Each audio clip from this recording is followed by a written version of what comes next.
What up, y'all? This is your boy Gerald. It is the 12th of July, 2016. How is everybody doing?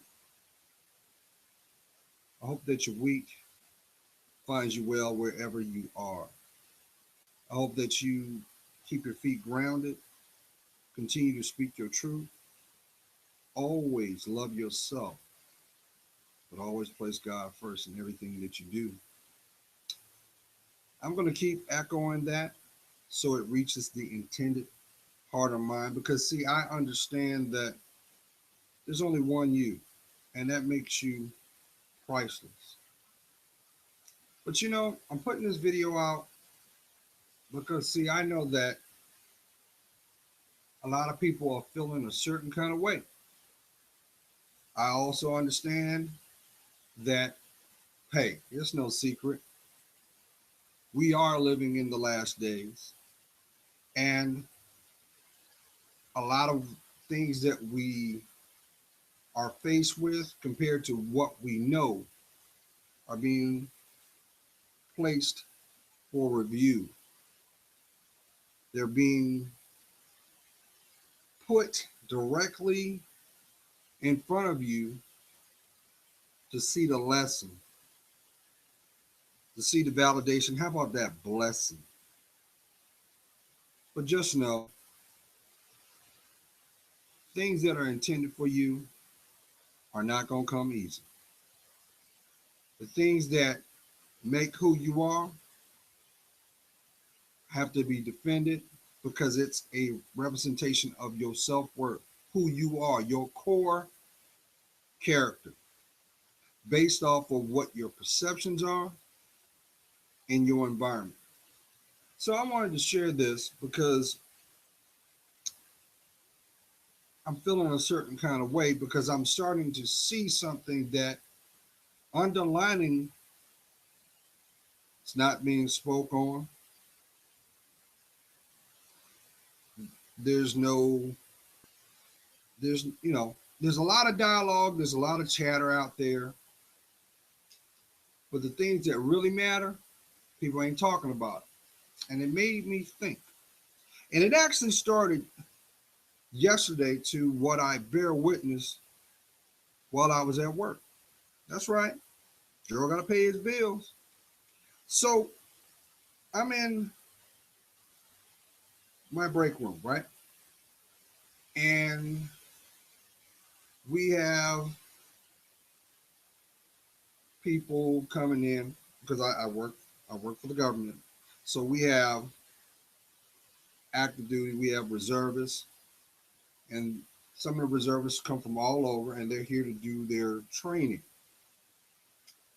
As I'm waiting for our daily brief and instructions that I have to carry out for the people under me, just minding my business.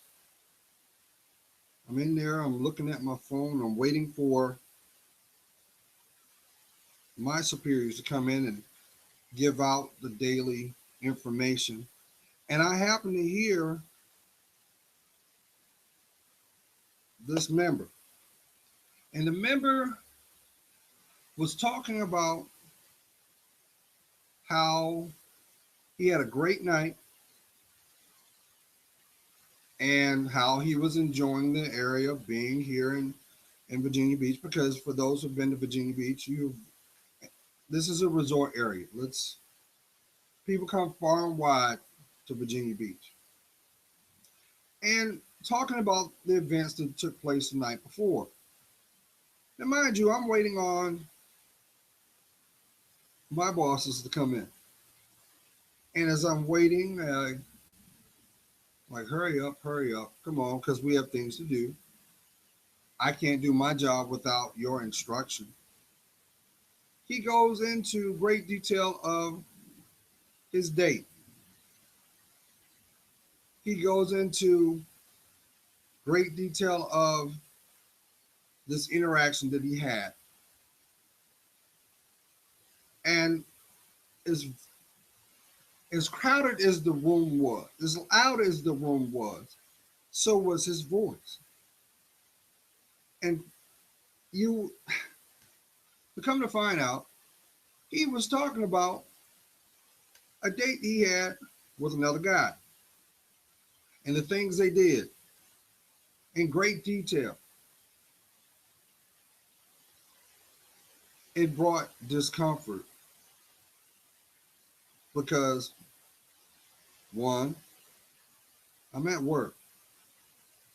Two, it's none of my business.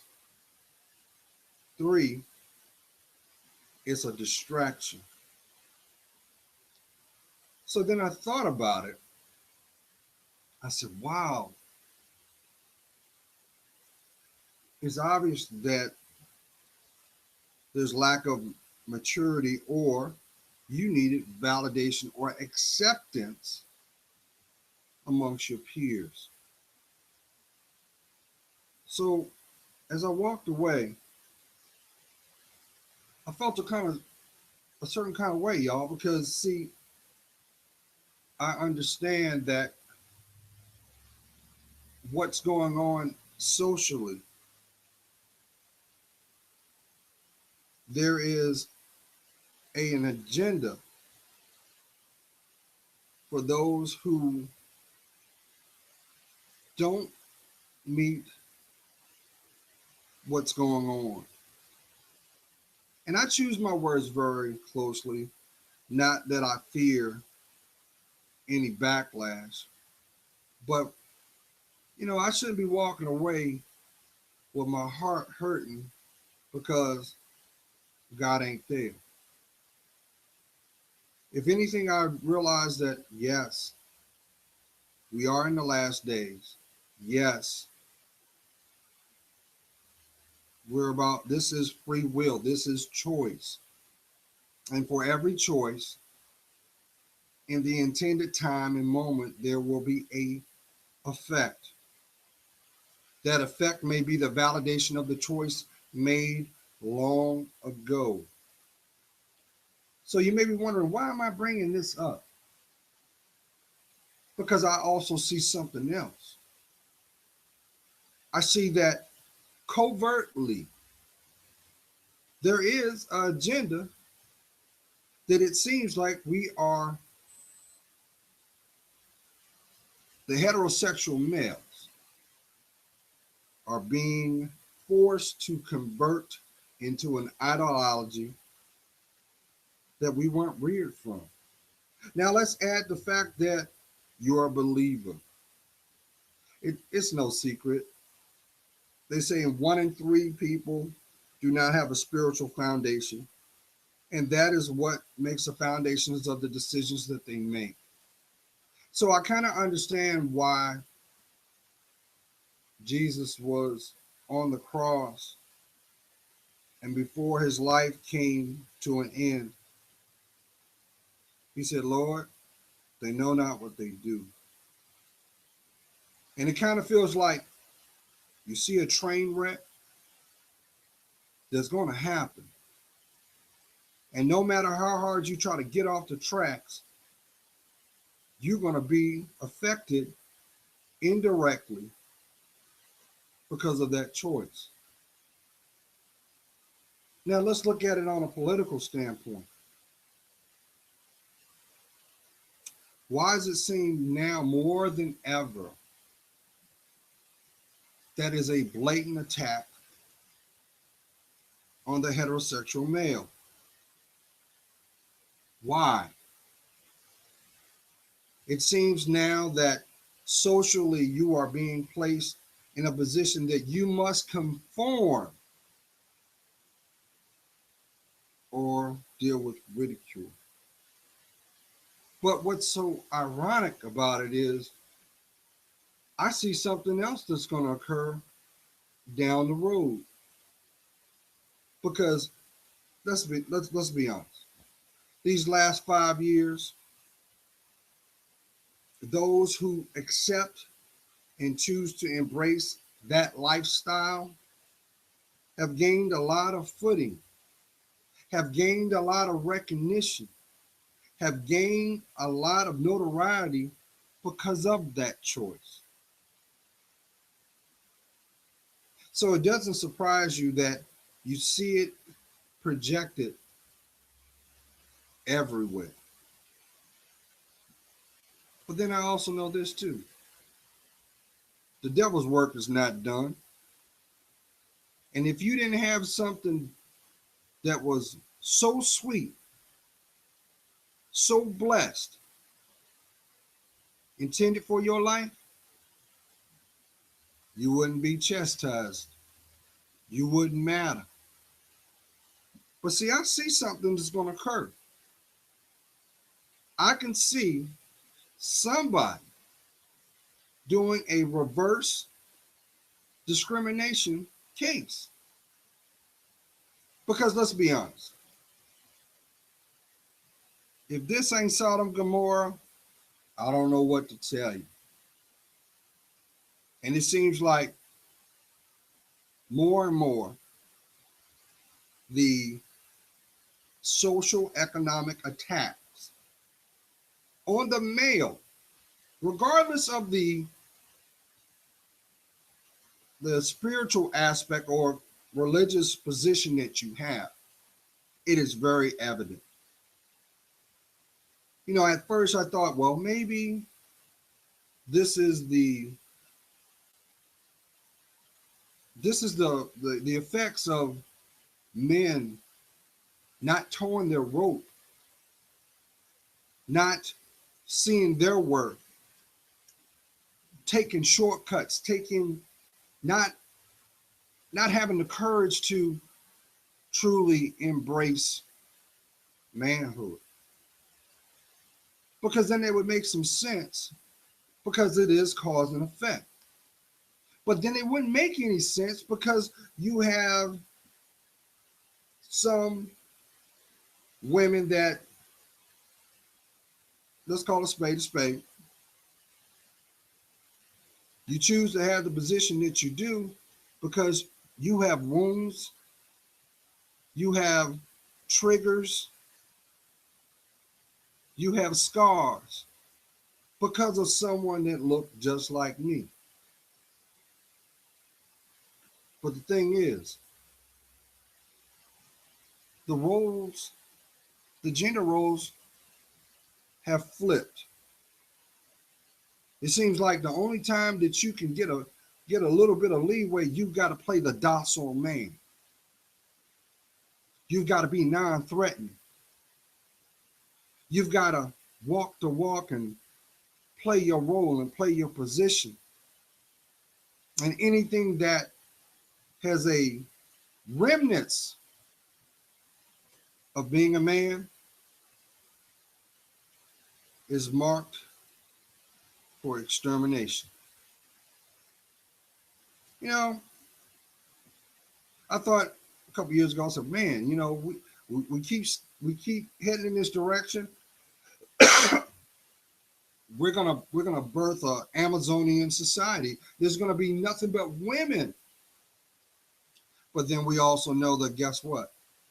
Our planet will be extinct because you need us to give life. So we have to be around.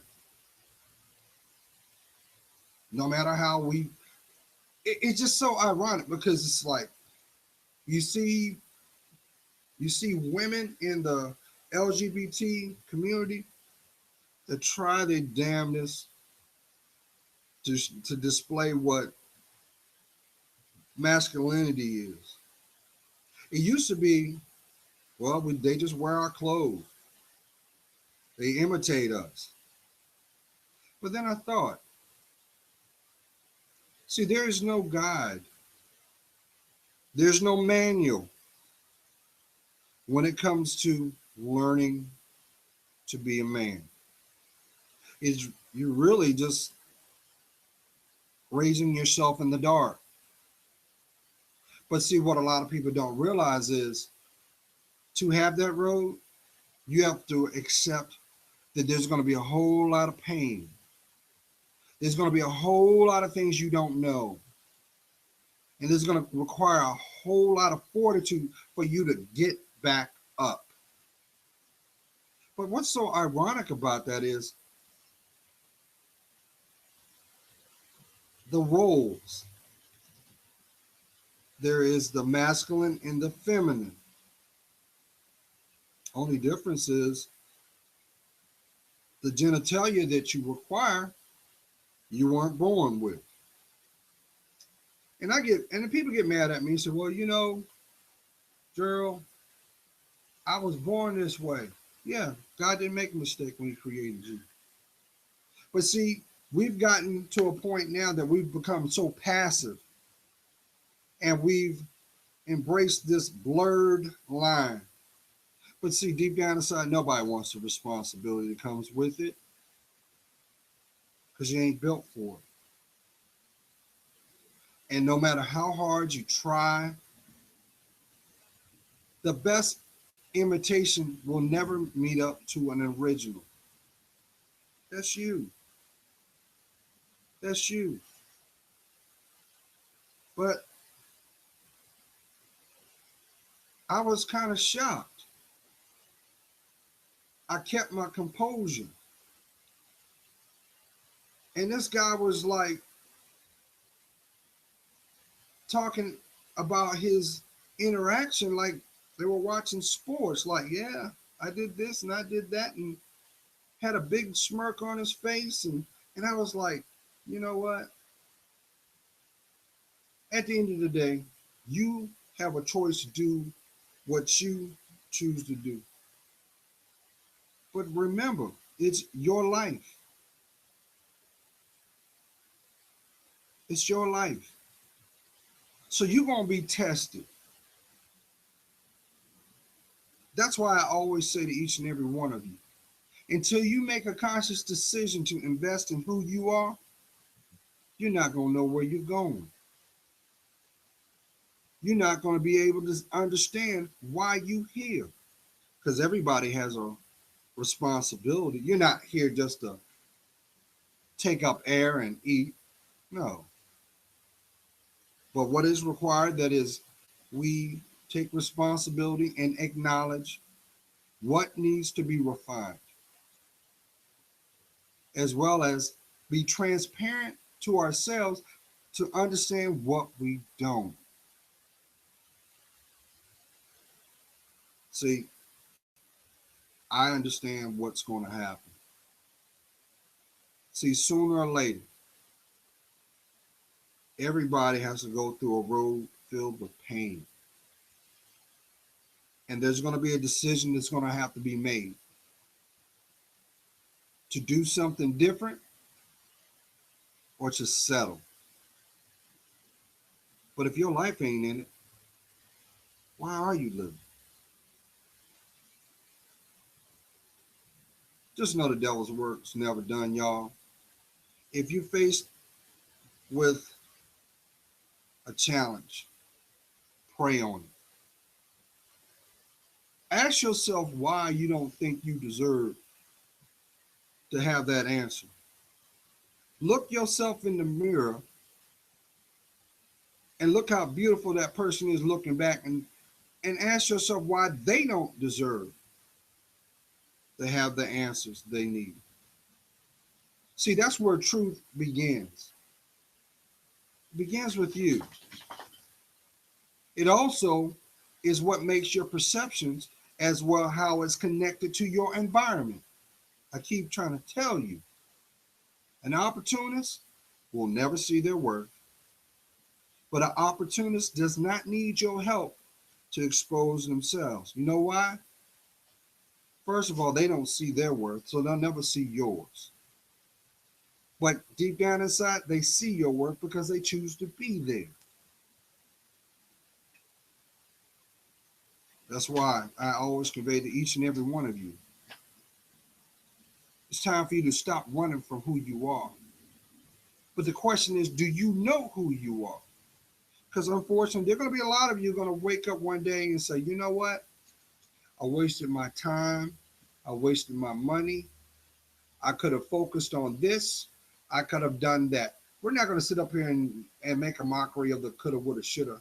Because at the end of the day, you have to sign off. You have to sign off. But more importantly, you have to have the courage to forgive yourself. That's why you always hear what goes around comes around, as well as what is done in the dark.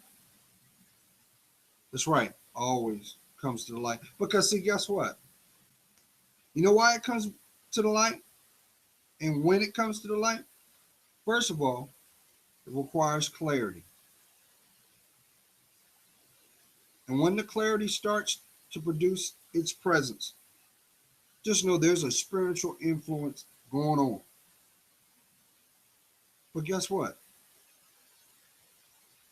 God got something better for you once you have the courage to claim your life back. God is praying for you. You know I am. I see your work. And for that, it helps me discern mine. But just take note. Even back in Sodom and Gomorrah, there were plenty of people that wanted to follow the status quo. And they ended up paying the ultimate price. Your life is not a mistake. But it is a regret if you choose not to live it as it's intended. Remember, there's only one you. Will you see your worth? Be blessed.